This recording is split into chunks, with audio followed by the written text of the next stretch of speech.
just gonna go home. Enjoy the rest of the day. I'm just living like him.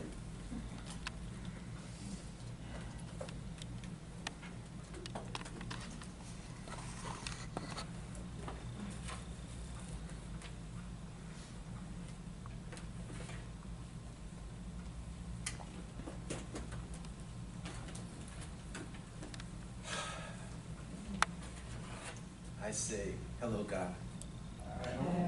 You say, I say, hello, God. You say, I say, hello, God. Hello, God. You say, I say, hello, God. You say, can you imagine the world if people looked at each other and the first thing they said was, hello, God? And someone looked back and said, hello, God. They looked beyond the appearances. They looked beyond the color of clothes and skin, of gender, height, of age. And they just see God. Most powerful conversation in my mind, and it happens so little in my day, to look at another human being and go, that's God. That's not some label I can make up because the world has put them upon us. The human condition has placed labels upon us, and we go by labels. But we're not labels. We're the presence of God. You and I are unique expressions of God. Why are we not shouting that in every moment of our life? Why are we not looking at each other and going, we have no problems, we have the presence? You are not different than me. There's so much more we share. Why are we not talking about that? To magnify the frequency of what is already governing the universe. Right now, we're sitting still, right? We're sitting still, right?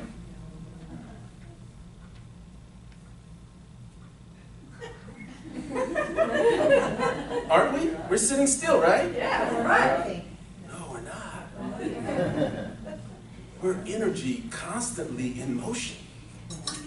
And we are co-creative, non-physical beings with the ability to participate with this energy. And we miss so many opportunities to catch this energy and let this energy move us in directions that are toward the heart of another. But so many of our labels cause our energy to slow down, shut down, close off, and be contained within a physical body that is unlimited. Isn't that amazing? And we call that feeling good. Someone will look at us and say, how are you doing today? Fine. Right? And I go, wow, fine. That is so far from God. Why is fine acceptable? You know? Several years ago, people would say to me, hey Mike, how you doing? First thing I want my was, I'm amazing. Right? And I choose to say that.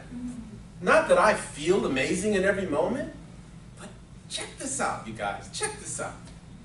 Something intelligent created the universe. And planets spin around, move around, rotate, tilt different directions, and they stay within this magnetic connection, and they don't collide. Something incredibly intelligent created that. And it continues to happen. How come that's not more exciting than the history of slavery? I don't know. It's certainly so much more intelligent, isn't it? Isn't it? So why are we not having intelligent conversations with ourselves? So that we can become one in alignment with that great power that governs the universe.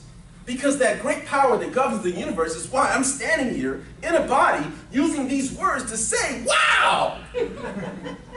This is really happening. I feel like a soul in a body expressing in this thing called life, and it's using me to do that. I'm not a Michael Allen, I'm a self. I'm an expression of something I can never explain to you that overwhelms me when I think about how it rules life. And sometimes I get sad when I see that we have this incredible intelligence within us and we settle for so small experiences of simply saying, hello, I see you, God. You are not a politician. You're an emanation of light. You're not the President of the United States. You're an emanation of light. Why would I use unintelligent thoughts to describe you when you are the presence of God? I mean, it drives me crazy. Let me be honest. I get really frustrated with the human conversations we have automatically. They begin in your mind. You already have your own labels about what a certain man, woman, child, person, culture, ethnicity looks like. So when you see that with your eyes, these two things that God gave us to see, beyond that, we see labels. The new paradigm in life means wake up. Stop labeling humanity because the labels upon humanity are self-imposed and limit the possibility and potential of all humanity. Souls cannot evolve without humanity. Impossible. Impossible. Because souls don't need to evolve. They don't. They don't need to evolve. They're always the evolution of God. The constant evolutionary impulse is your soul. It doesn't need anything. But God told me this one day. God said, I want to see myself. I want to see me and you, and you. I want to see who I am, see myself in you. So who wants to allow God to see itself as you and as me? Raise your hand. If you're committed to living in this body and allowing God to see itself as you and me, we will see beyond appearances. We will not even be talking about problems. We will be talking about the magnificence of this earth. We're traveling 67 miles an hour like this. And we're rotating like this around other big spheres like this. And the sun does not move. It's always there. It's always there. Who would like to live in the mind of God? Raise your hand if you'd like to live in the mind of God. Every moment of your life, lock them elbows. I don't want this. Show me some commitment. Show me some commitment to wanting to live in the mind of God. Because when you live in the mind of God, I will show you how magnificent you are. So show me those hands. What time does the workshop start?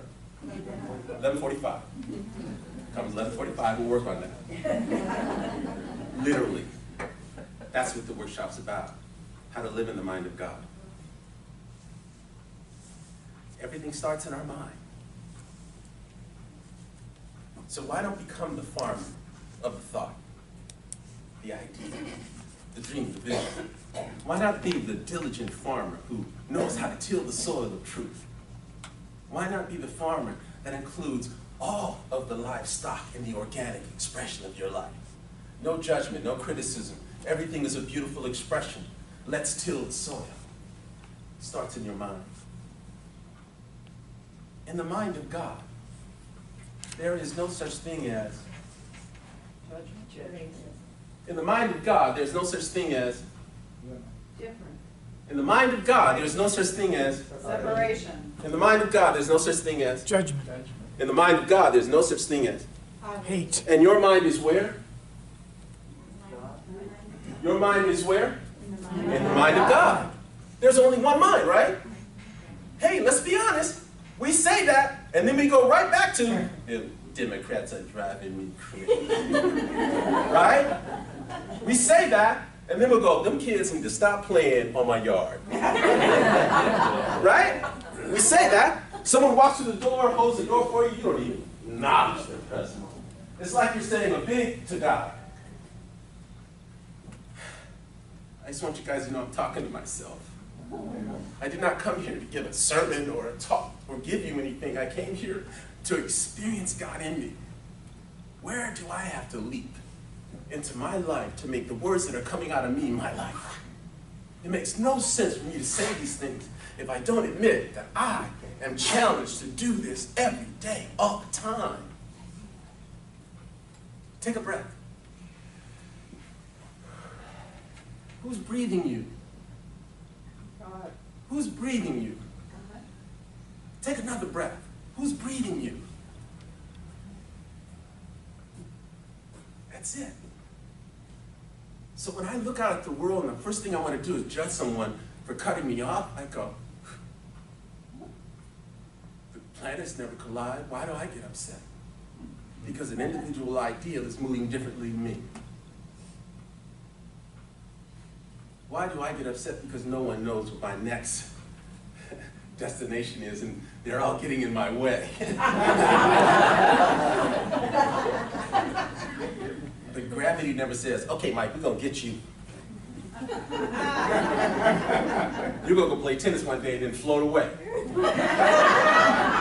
Judging the universe. Man, who are you? You feel me? There's so many invisible, powerful things that happen in the universe. That's where my joy is. We never have to think about gravity. Isn't that a beautiful thing? We never have to think about gravity. It's a beautiful thing. And breathing, something intelligent is breathing you and me at the same time. We take that for granted. I'm not talking meditation. I mean, this is the meditation right here.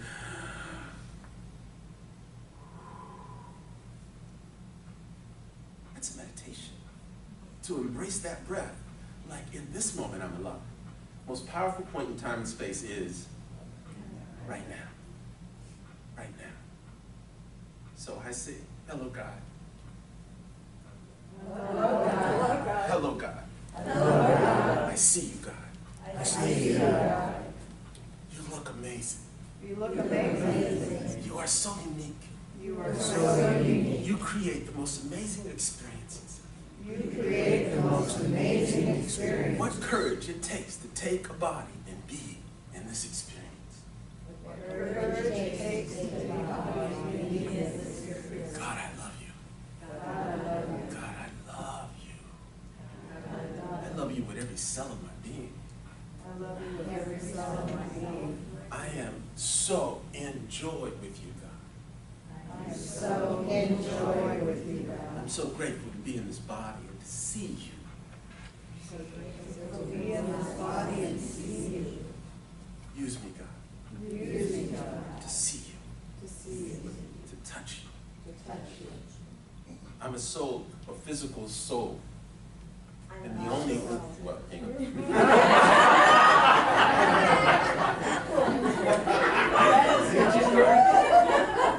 Yeah. Okay, let her rip that. Anyway.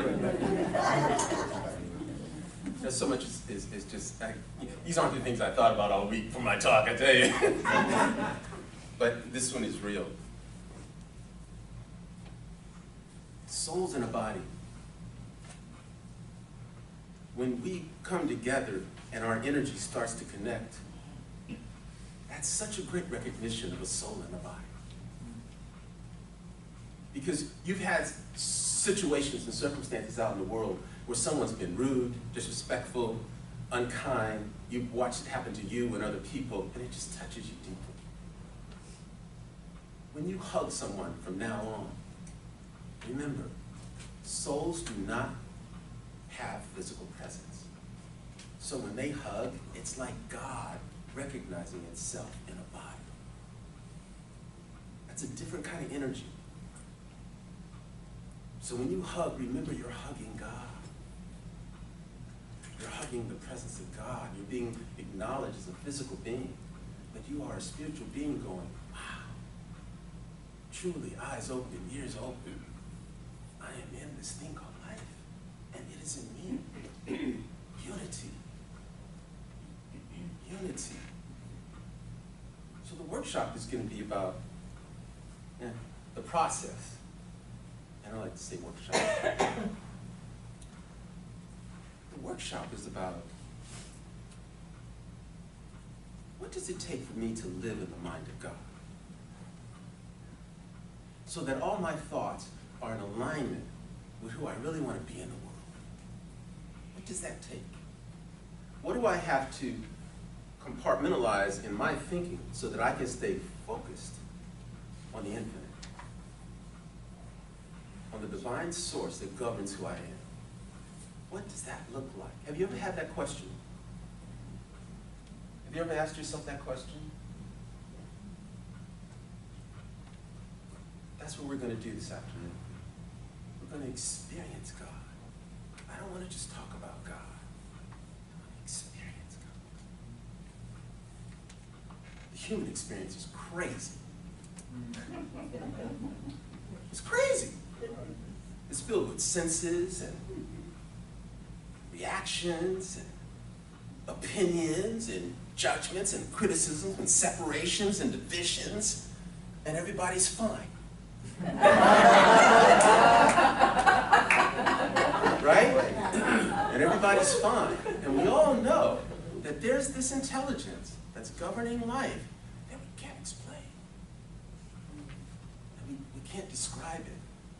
We maybe have left our religion too soon, or we're tired of reading metaphysical books that have a different opinion about even a metaphysical principle. And we've read different religious ideas. I say it's energy. And you are the book. And you have to open up to the chapters that you want to complete as the evolution of this thing called life. And there is really only one thing to do. We talk about it and talk about it and talk about it. There's only one thing to do. That is to become so in alignment with the power of unconditional love that you never get off that road. You walk in love. You breathe in love. You live in love. Love means that we are in the mind of God. And in the mind of God, there is only love.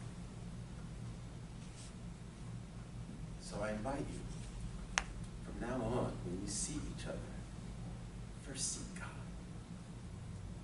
Second, hug the soul that's in their body. Third, be grateful that you have an opportunity to express a spiritual idea in your mind that only God can express through you. It's unique. So let that be the little joy monger inside of you that says, I'm going to get to express my God stuff. Thank you for listening.